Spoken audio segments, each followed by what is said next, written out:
warahmatullahi wabarakatuh. Jumpa lagi dengan aku Niken Aulia di channel YouTube DTR Info.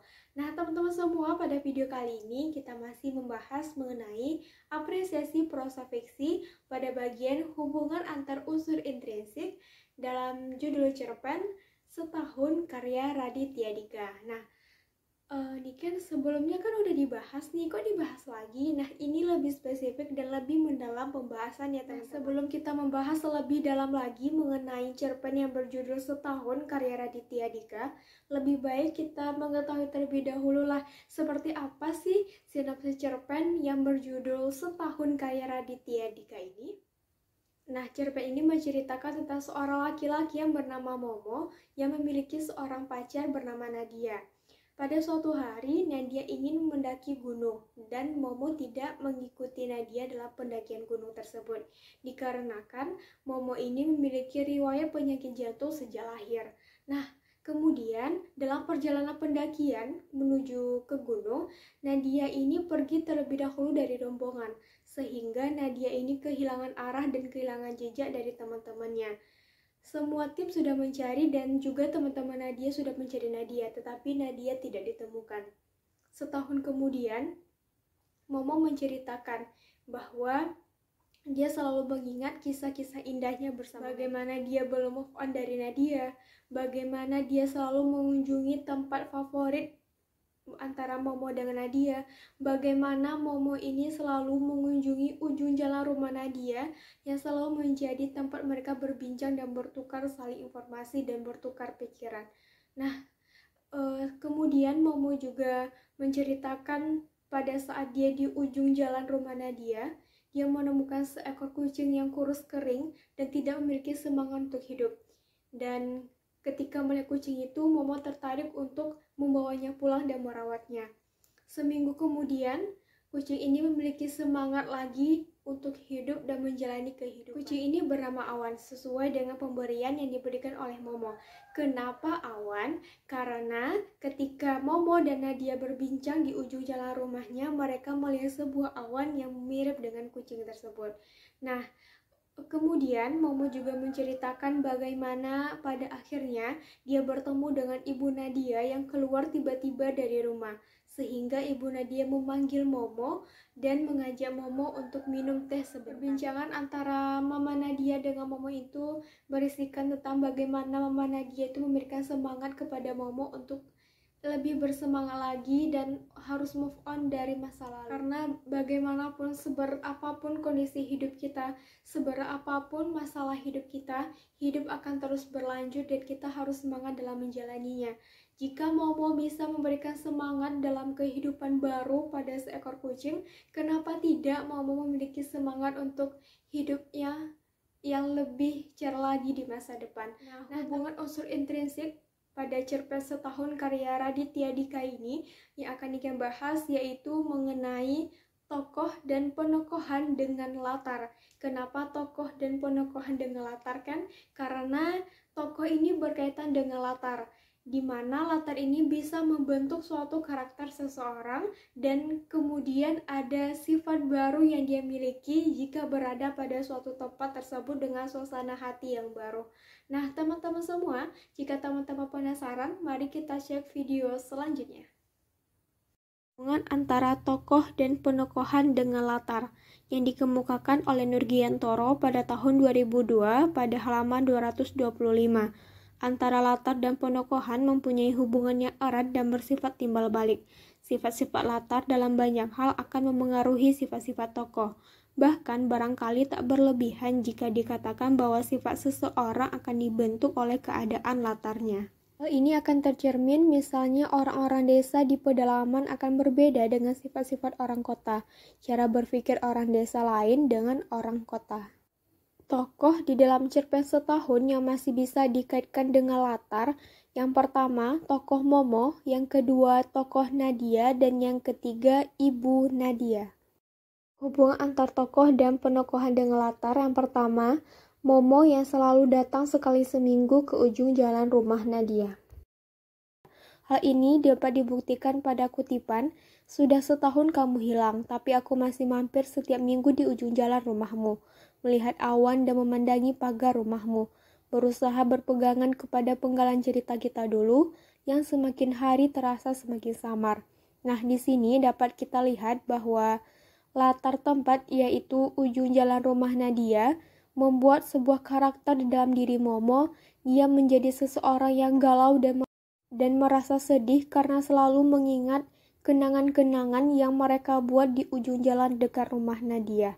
Nah, hal ini juga sesuai dengan apa yang dikatakan Nurgiantoro bahwa keadaan latar bisa membentuk sebuah karakter seseorang.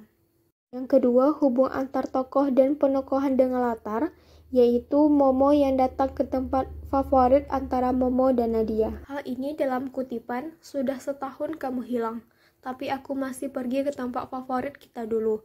Aku masih datang ke Bartos Cafe dekat rumahmu, memesan 1 es teh manis tanpa gula, minum dari gelas langsung, padahal sedotan ada di dalamnya. Itu yang kamu kesalkan biasanya, bukan? Nah, di sini dapat juga kita lihat bahwa tokoh Momo yang terdapat pada latar beberapa tempat favorit antara Momo dan Nadia, yaitu Bartos Cafe, membuat karakter Momo itu menjadi seseorang yang galau kembali dan merasa sedih karena dia mengingat kembali kenangan-kenangan bersama Nadia yang telah dia ukir pada tahun lalu. Hubungan antara tokoh dan penokohan dengan latar yang ketiga yaitu Momo dan ibu Nadia di rumah Nadia. Nah, di sini dapat terlihat pada kutipan, tidak seperti biasanya, ibumu muncul dari dalam rumah. Dia melihat aku dari jauh. Aku buru-buru membalikkan badan, hendak pergi dari sana. Terlambat, ibumu manggil namaku. Pada kutipan, sudah setahun kamu hilang. Tapi ruang tamu rumahmu masih seperti yang aku ingat. Foto keluargamu dalam figura kayu, dengan noda kopi di sudut kanan atas. Masih ada piano sumbang yang keluargamu selalu tunda untuk mengendarkan. Hal yang berbeda paling sepeda roda 3 milik adikmu. Ada di pojok yang berbeda dengan biasanya. Warnanya juga sudah pudar, berganti dari merah ke merah muda. Kemudian, dalam kutipan, ibumu memajukan badannya ke depan. Setengah tersenyum dia berkata, Mo, kamu bisa memberikan hidup yang baru untuk kucing itu. Kamu juga bisa memberikan hidup yang baru untuk diri kamu. Kamu bisa menolong dirimu sendiri. Nah, di sini dapat kita lihat bahwa dari latar ruang tamu tersebut, Momo masih merasakan rasa galau dan kesedihan karena dia masih mengingat kenangan-kenangan yang terdapat antara dia dengan Nadia. Kemudian di ruang tamu tersebut, ibu Nadia juga meyakinkan Momo untuk bisa bersemangat lagi dan memiliki harapan yang baru sehingga dapat meninggalkan serta move on dari kenangan-kenangannya bersama Nadia. Jika dia bisa untuk memberikan kehidupan kepada kucing yang kurus kering, kemudian hampir mati, maka dia juga bisa memberikan semangat dan kehidupan yang baru kepada dirinya sendiri. 4. Hubungan tokoh dan penokohan dengan latar. Pada bagian 4 yaitu Momo yang berada di kantor menjalani pekerjaan dan aktivitas dengan semestinya. Dapat pada kutipan, awan jadi teman terbaik buat aku menjalani hari tanpa kamu. Paling tidak, di kantor ada kegiatan tambahan. Di dalam kubikel kecilku itu, di tengah-tengah jam gabut aku bisa Google cara merawat kucing, atau 10 tanda kucing mau kawin, atau apakah kucing hendak menguasai di dunia. Nah, di sini kita bisa melihat bagaimana Momo itu bisa menjalani hari-harinya sesuai dengan pekerjaan dan aktivitasnya yang semestinya. Dia menggunakan waktu dengan bekerja, merawat awan, dan beberapa aktivitas lainnya. Di sini dapat dibuktikan bahwa Momo ini bisa menjalani hidupnya itu sesuai dengan pekerjaan dan beberapa aktivitas dengan semestinya.